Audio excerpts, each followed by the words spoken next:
Hi everyone. Today we are going to talk about something that's really important, the difference between coughing and choking. Knowing the difference can help us act quickly and safely and even save someone's life. Let's talk about coughing. Coughing is actually a good sign. That means the airway is open enough to let the air move in and out, meaning there's something that went down the wrong way and your windpipe is trying to clear it. It could be anything, the food, the liquids that you just drank, or even just the irritation. When someone is coughing, they can make noise, speak, gasp. They may look uncomfortable, but they're still getting the air.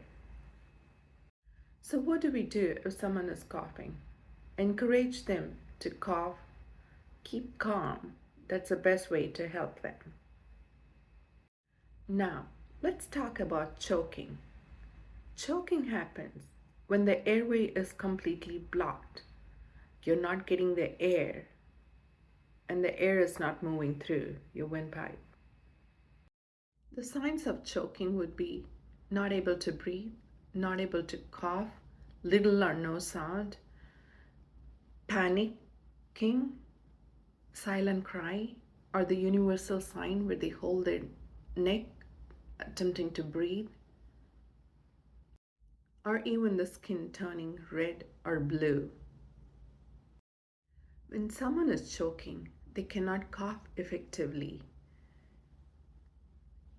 The airway is blocked, and this is an emergency. If a person cannot cough, breathe, or talk, it is an emergency, and the airway is completely blocked. Call for help immediately and follow the local emergency guidelines. Remember, coughing, the air is moving. Stay calm and encourage them to cough. Choking, no air, it is an emergency. Stay safe and thanks for watching. Follow us for more informative videos like this.